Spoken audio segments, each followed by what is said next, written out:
Kalau mengingat-ingat lagi di masa-masa sulit saat pandemi COVID-19 melanda Indonesia pada tahun 2020, tahun 2021, banyak orang yang kehilangan pekerjaan, banyak orang yang kehilangan separuh pendapatannya, dan ada juga yang kehilangan seluruh pendapatan hariannya. Disadari ataupun tidak, rupanya tindak kejahatan di masa-masa itu juga ikut meningkat loh teman-teman. Mulai dari yang terekspos media nasional sampai yang tidak terekspos media sama sekali. Miris banget rasanya. Di saat orang butuh pekerjaan, di situ pula banyak yang membatasi aktivitas masyarakat waktu itu. Nah, kasus kali ini terjadi di masa-masa itu. Lalu bagaimana ceritanya? Siapa pelakunya? Ini dia.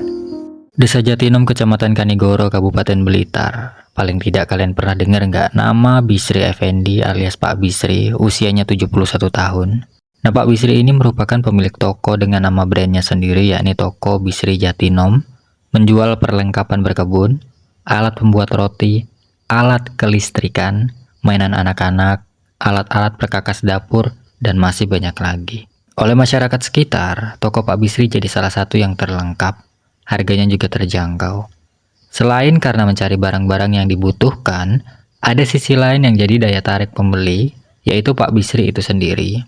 Sebab beliau kalau dengan pembeli suka guyon, supel, dan yang ditunggu adalah diskon dadakan. Jadi jangan heran kalau ini toko jadi ramai hampir di setiap harinya. Buka jam 7 pagi, pembeli selalu saja datang sampai jam 10 malam. Saya tidak tahu ini bakal jadi informasi yang sedih atau tidak, tapi di balik guyonan Pak Bisri dengan semua langganannya, ada sisi yang orang lain mungkin belum tahu.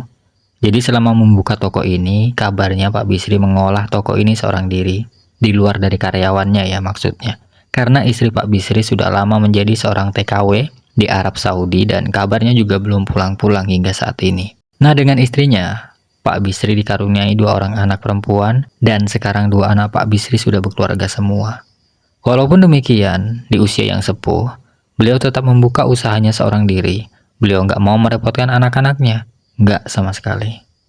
Sabtu 27 Februari tahun 2021. Ada seorang karyawan Pak Bisri yang datangnya selalu lebih cepat dari yang lain. Dia datang sebelum jam 7 pagi. Tetapi hari itu berbeda. Jam 7 lewat, toko Pak Bisri belum juga buka. Biasanya sebelum semua karyawannya tiba, toko Pak Bisri sudah buka terlebih dahulu. Nah, si karyawan ini bingung. Dia kemudian nelpon keluarga Pak Bisri. Maksudnya untuk meminta tolong untuk dicek keadaan di dalam toko. Karena karyawan juga takut untuk mengecek toko sendirian, alhasil nggak lama ada keluarga Pak Bisri datang. Ternyata pintu toko tidak dikunci dan ada celah terbuka di antara pintu toko itu. Awalnya Pak Bisri dipanggil-panggil dari luar, tetapi nggak ada jawaban sama sekali. Penasaran. Akhirnya 2 orang ini masuk, memberanikan diri demi melihat situasi di dalam toko. Pas masuk, suasana di dalam benar-benar gelap, nggak ada lampu yang nyala. Akhirnya mereka berdua pakai bantuan lampu flash dari HP. Cahaya HP kan memang nggak seterang senter ya. Jalanlah mereka pelan-pelan. Tiba-tiba mereka kaget karena mendapati Pak Bisri sudah tergeletak di lantai dengan kondisi yang sudah tidak bernyawa. Ada banyak cairan merah di lantai. Selain itu, wajah Pak Bisri tertutup sarung dan kaki Pak Bisri terikat dengan lakban. Si karyawan lari ngabarin Pak RT. Nah, Pak RT ini juga sigap langsung nelpon polisi. Jam 8 pagi, Polsek Kanigoro beserta tim yang terkait tiba di TKP. Sayup-sayup suara ambulans di pagi itu mengundang rasa penasaran dari warga. Kemudian warga berdatangan dan memadati jalan tersebut. Tim terkait mengevakuasi korban ke rumah sakit saat itu, dan di TKP polisi juga memeriksa CCTV toko dengan harapan ada titik temu dari kasus pembunuhan Pak Bisri.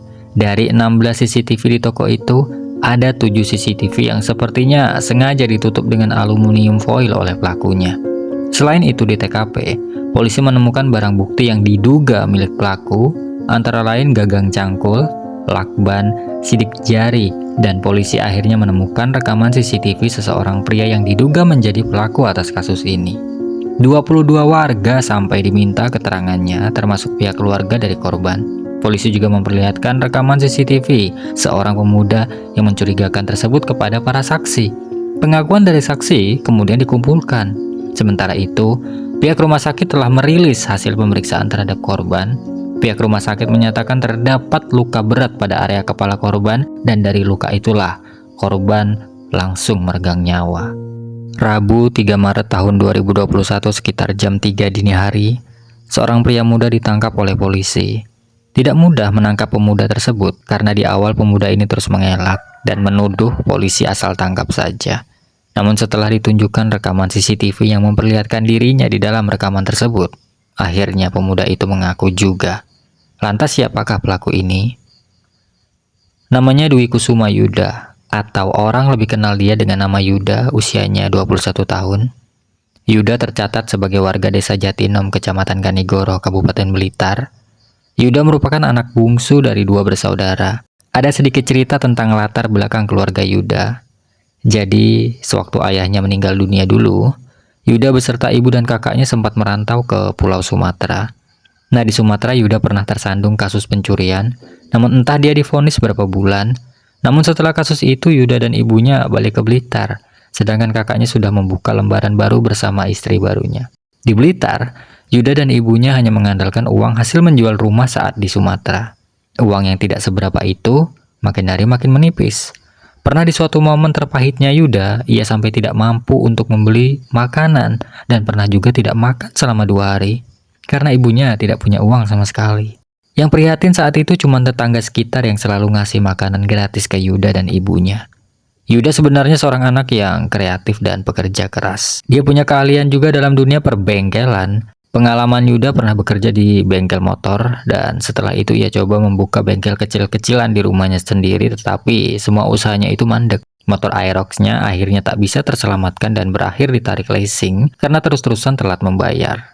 Sampai akhirnya, Jumat 26 Februari tahun 2021 sekitar jam 5 sore, Yuda datang ke toko Pak Bisri untuk berpura-pura menjadi seorang pembeli. Saat itu toko pas lagi rame-ramenya, Yuda masuk seolah-olah ingin membeli sesuatu. Dia lihat sudut-sudut toko, dia lihat tempat yang dirasa aman untuk bersembunyi. Akhirnya Yuda menemui tempat yang aman, yaitu bersembunyi di balik tandon air di dalam toko itu. Yuda bersembunyi berjam-jam, sampai toko itu pun akhirnya tutup pukul 10 malam. Aktivitas Pak Bisri setelah toko tutup langsung ke dalam kamar untuk istirahat. Nah, setelah Pak Bisri masuk ke kamar, Yuda turun dari persembunyiannya. Mata Yuda langsung tertuju pada laci kasir. Setelah membuka laci, Yuda hanya dapat uang sebesar 17.000. Kemudian ia sadar bahwa dirinya terekam kamera CCTV. Ia ambil aluminium foil lalu menutup 7 CCTV di dalam toko dan mematikan semua aliran listrik di dalam toko itu. Kemudian toko benar-benar gelap. Untuk yang kedua kalinya, Yuda melanjutkan membuka laci lagi. Yuda mengambil uang sejumlah Rp1.500.000. Kondisi toko kan gelap. Otomatis Pak Bisri bangun dan niat ngecek aliran listriknya. Dengan senter yang terang, Pak Bisri berjalan pelan-pelan. Belum sempat mengecek aliran listrik, tiba-tiba Pak Bisri ngeliat seorang pemuda yang entah datangnya dari mana sedang mengacak-ngacak isi laci tokonya. Yuda sadar dirinya kepergok, dia langsung ngambil gagang cangkul yang ada di toko itu dan langsung memukul kepala Pak Bisri berkali-kali. Seketika Pak Bisri ambruk di lantai. Nah, di lantai, Pak Bisri terus memberontak dengan kedua kakinya dan sisa-sisa tenaganya. Cuman itu yang bisa dilakukan pemilik toko tersebut. Yuda merasa risih dengan perlawanan Pak Bisri.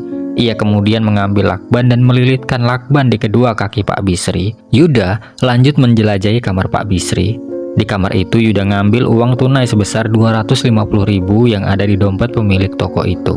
Pas mau kabur, gak sengaja Yuda melihat ada sarung di depan kamar. Nah, sarung itu kemudian ditutupkan ke wajah korban dengan cara dilempar begitu aja. Di saat itu Pak Bisri sudah tidak bergerak lagi. Pak Bisri sudah meregang nyawa. Lalu Yuda kabur dari toko itu dengan membawa uang tunai sejumlah Rp1.800.000 kurang lebihnya. Sampai akhirnya kasus ini terungkap setelah polisi dibantu warga sekitar untuk mengenali pemuda di rekaman CCTV, dan terungkaplah sosok Yuda yang tinggal tidak jauh dari toko korban. Menurut pengakuan Yuda, uang itu akan ia gunakan untuk menebus motor yang sempat ditarik leasing dan untuk kebutuhan pribadinya. Rabu 10 Maret tahun 2021, rekonstruksi kasus ini digelar dengan total 45 adegan. Diawali dengan Yuda yang masuk ke toko, bersembunyi di balik tandon, ngacak-ngacak meja kasir hingga saat Yuda menghabisi korban. Kamis 9 September tahun 2021, melalui Pengadilan Negeri Blitar, sidang putusan ini kemudian digelar. Saat itu Hakim Rahid Pambingkas menjatuhkan vonis terhadap terdakwa Dwi Kusuma Yuda alias Dendeng dengan pidana penjara selama 9 tahun. Sementara itu, pihak kepolisian telah mengembalikan beberapa barang-barang yang tidak menjadi barang bukti kepada ahli warisnya, termasuk uang dengan sekian puluh juta yang selamat atau tidak berhasil dicuri, dan surat wasiat dari korban kepada pihak keluarga. Dalam sebuah pengakuan, terdakwa Yuda saat diwawancara, ia mengaku butuh uang, sehingga ia nekat melakukan semua ini. Ia kehilangan pekerjaannya saat COVID-19. Saya mungkin karena pukulan yang terakhir itu membuat terbunyinya Pak Bisri itu. Kronologinya gimana waktu itu? Dari awal. Kejadiannya? Waktu itu memang saya butuh duit, gitu kan. Masuk ke situ tuh ada niat memang mau mencari, ya mau nyuri dulu uang itu. Ya. Selesai saya udah dapat uang itu, saya nggak sengaja aja ketahuan sama orangnya. Gitu, sebenarnya udah ada niatan mau keluar, tapi kesalahan saya tuh mematikan lampu, mematikan listrik di toko itu, gitu kan. Dan itu malah membuat Pak Bisrinya itu keluar dan dia tahu posisi saya, gitu kan. Saya ketahuan di situ, baru saya pukul, gitu. Sebelumnya cuman saya mau ngambil uang itu aja, habis itu keluar. Gitu. Uangnya itu diambil buat apa, Mas? Untuk tanggungan saya sendiri. Untuk? Tanggungan saya. Tanggungan sendiri. Ya. Memangnya kesehariannya dari Mas sendiri itu seperti apa, Mas? Kok sampai butuh uang, terus sampai berniat mau mencuri dan lain sebagainya? Sebenarnya setiap harinya saya kerja, Mbak. Ya kerja di bengkel, kerja di Blitar, kadang di Kediri, kadang saya Malang juga. Tapi kemarin itu karena ada COVID, itu kerjaan hilang semua, sepi. Gitu. Di situ pas juga saya punya tanggungan yang lumayan, yang gaji saya yang kerjaan yang sekarang itu nggak mencukupi, gitu. Sebelumnya udah mengincar uang memang di situ? Atau ada barang-barang lain yang mau Enggak, diambil? memang uang. Memang cuma mau ngambil uang aja? Sekarang, toko Pak Bisri Jatino masih tetap buka seperti sedia kala, dengan warga yang datang berbelanja seperti biasanya, selalu tampak ramai. Namun dengan sosok Pak Bisri yang tidak pernah kalian jumpai lagi, karena beliau telah tiada untuk selama-lamanya. Yang dapat dikenang hingga kini ialah kebaikannya, keramahannya, guyonannya, yang tetap melekat di hati pelanggannya hingga kini. Sekian dulu cerita kali ini, teman-teman. Semoga ada sisi positif yang kita bisa petik dari kejadian ini dan membuang segala sisi negatif dari kasus ini. Akhir kata, saya Mas Kepo mengakhiri kisah ini. Wassalamualaikum warahmatullahi wabarakatuh.